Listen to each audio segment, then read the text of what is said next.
the Lakers, the road team, the Nuggets at home, best of 7.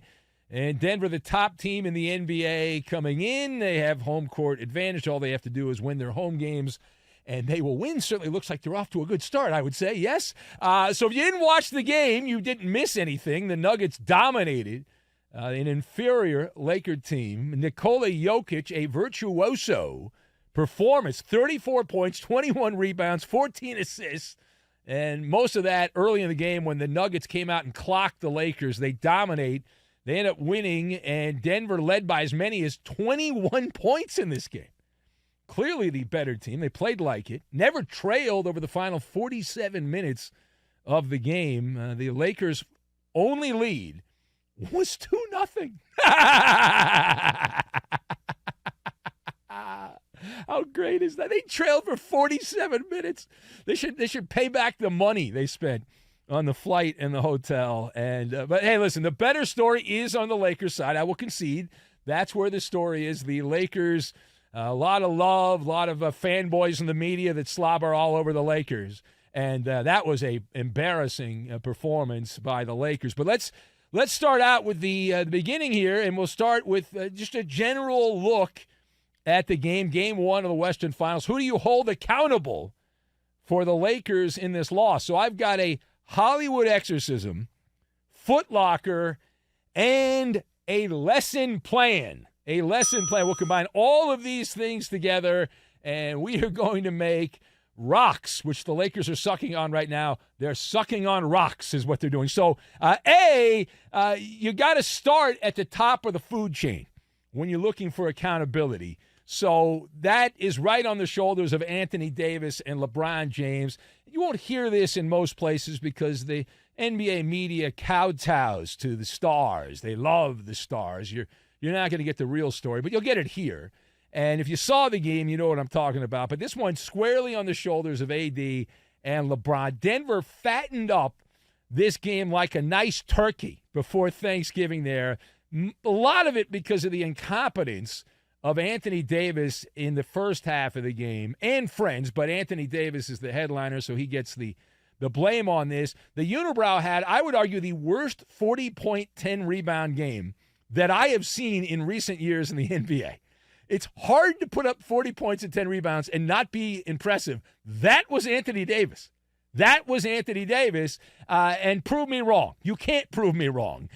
His inability to control Nikola Jokic in the first half of that game was directly responsible for what happened at the end of the game. And Nikola Jokic, it was a Harlem Globetrotter-like performance, Meadowlark Lemon. Now, he does this seemingly every other game in the playoffs for Denver, so it's not exactly a shocker. But don't vote for him for the MVP. You can't do that. That would be wrong. Joel Embiid. By the way, I understand Joel Embiid, while the Nuggets were playing, Embiid had 2 Mai Tais. So everything's good for Joel. He had a nice couple cocktails. He's sitting by the beach somewhere having a fine time. But that first half, okay, man, I was excited. Man, I'm a Nuggets fan for the next couple of weeks. I was loving it. Man, as a new Nuggets fan, that was awesome. Watching the Lakers, it was like a Hollywood exorcism for the Lakers. Right? You had Jokic doing his thing, and the Lakers, like, their heads were spinning on defense. They couldn't. At one point, Anthony Davis was like laughing because it was so embarrassing what was going on, how much better Nikola Jokic was than Anthony Davis. I think I saw some projectile vomit at one point. I think I saw that. There were some walls in the back of the arena that were bleeding. I think that was the locker room. And some kind of weird sounds like people were speaking with tongue. All the things from a Hollywood exorcism you had there, calling out the Holy Ghost, I believe they were doing. Now, then you've got to pivot from that. And by the way, if you do the math, it's not that hard. It's radio. So Jokic accounted for, at the minimum, 68 points. Now, I'm assuming all of the assists were 2-point plays. They were not, but we'll just give him a baseline 68 points. And Anthony Davis, he accounted for, 46 points. So my math tells me that is plus 22 in favor of Anthony Davis in that situation. But at the end of the game, let's get down to that. Now, Denver did not finish the game strong because they were a 20-point lead. We see this all the time, up 20 points. Games decided. So it was obviously they didn't lose the game. So that's not the issue. We'll get more to that in a minute. But the Lakers had, for some reason, multiple chances. They were within striking distance, down 3 with 45 seconds to go, and LeBron James. Oh, how great was it to watch LeBron James? If you're a Denver fan, were you like, please, LeBron, shoot the ball, shoot the ball, shoot the ball, shoot the ball. He shot the ball. He did it. He shot the ball. 27-foot fadeaway. It was so good. It was so good. LeBron James, all those idiot Laker historians were ripping Russell Westbrook. LeBron James has turned into Russell Westbrook from downtown. You still have Westbrook on your team. He's LeBron James, Le Brick House from downtown. Oh, so great. And then he screwed up again. Down by 5, 26 seconds left. LeBron's got the ball in the painted area. And he turns the ball over. His pocket was picked by Jamal Murray. How great was that? Oh, it was so good. Oh, wonderful. Wonderful, wonderful, wonderful. So glorious. LeBron, 38 years old and screwing up at the end of the game. Le Brick. Now, page 2. We always look at the turning point of the game. And you might say, well, the turning point was LeBron missing the 27-foot three-point shot or turning the ball over. I would disagree with that take, and I'll tell you why. The turning point, having sat on my fat ass and watched this entire game, the turning point of this game, okay, was the start of the game. It was the start of the game. And 48 minutes, whatever. Oftentimes, the game does not come down to the final minutes. In this game, really, LeBron, if you're Denver, you would pay LeBron James to shoot a 27-foot three-point shot. Are you kidding me? But Denver came out. They were like a fire hose at the start of this game. Overwhelming. Austin Reeves and several other Laker players after the game confirming the obvious. Anybody that has a half a mind, you don't even have to see it. Even blind Emmett, the Seahawk fan, knows what's going on with this.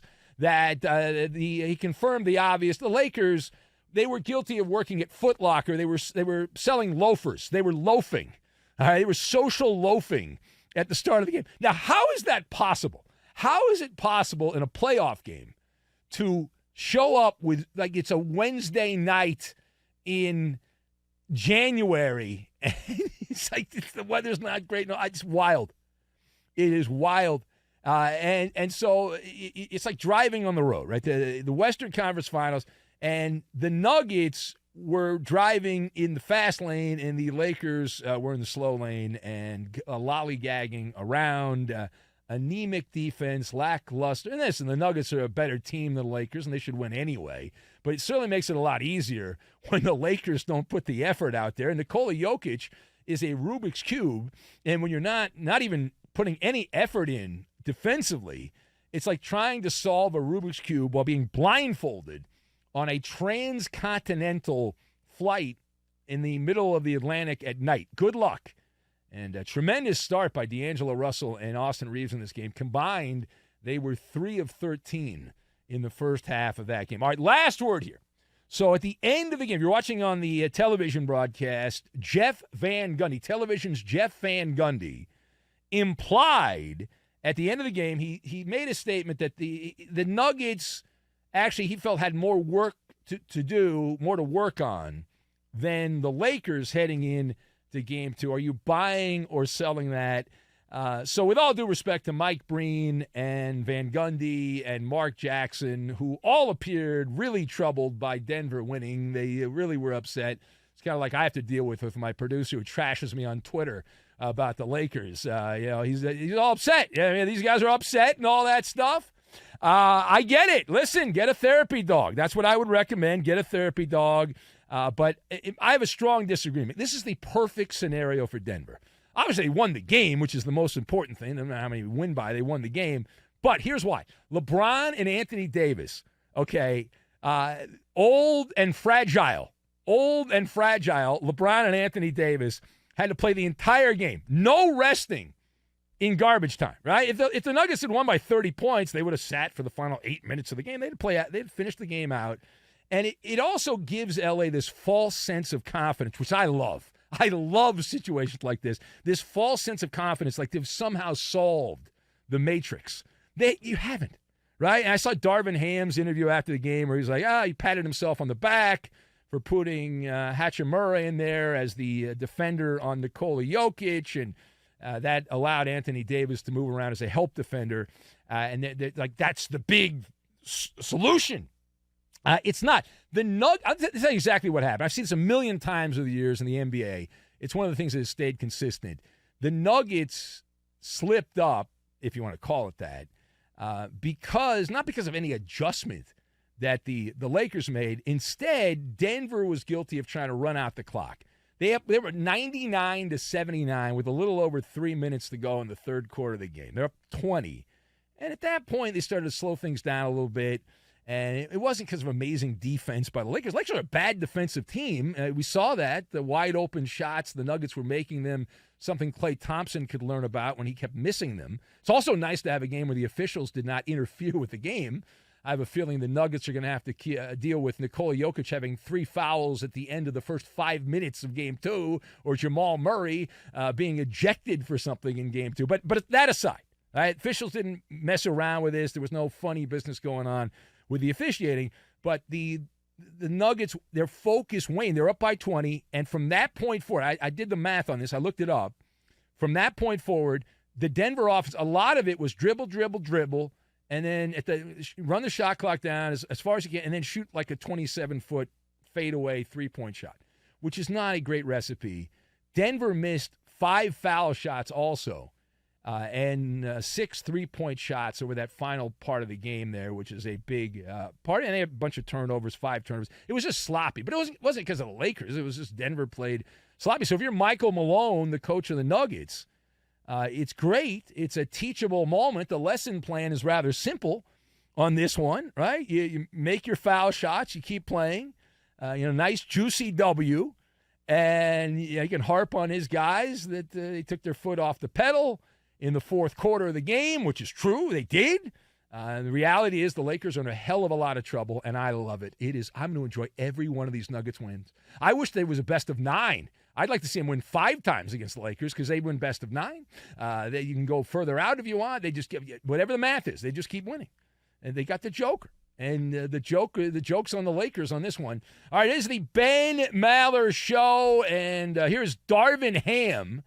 Darvin Ham, who is the assistant coach. Remember, LeBron James is actually the head coach. Darvin Ham's like the lead assistant. And anything LeBron wants, Darvin has to pretend like he's the one implementing it. Here's Darvin Ham pointing out that apparently the Lakers also are not disciplined. A lot of long rebounds. We gave them way too many second chance points, offensive rebounding opportunities, and 50-50 balls for that matter. We got to be better in transition. We can't foul them. We got to be more disciplined showing our hands when we're guarding the ball and guarding those guys. Yeah, but the team was lazy in the first half, which I think they should do that again. I think they should do the same thing, fall behind by 20, and then make an adjustment, and then have the Nuggets let up. That's a great strategy. Here is LeBron James. LeBron's got an excuse for everything. It's never his fault. It's never anybody's fault, other than certain random people in the media, I guess. But here's LeBron pointing out what went wrong. It took us a half to get into the game, and that was pretty much the ball game right there. We got to understand that we got to start from the tip-off. They punched us in the mouth to start. I think they had more offensive rebounds than we had total rebounds in the first half. And, that led to them getting second chance points. They also got on the fast break and killed us in the fast break in the first half, and was 10 for 10 from the free throw line. So, I know the game is won in 48 minutes, but they set the tone in 24 minutes, and, we was playing catch-up for the next 24. Sure, LeBron will make a call to the league office, make sure Jokic is in foul trouble, Murray's in foul trouble. But assuming the officials don't interfere, there's no way the Lakers are going to beat the Nuggets in this series. They'll win a game, maybe they'll win 2, but that's about it.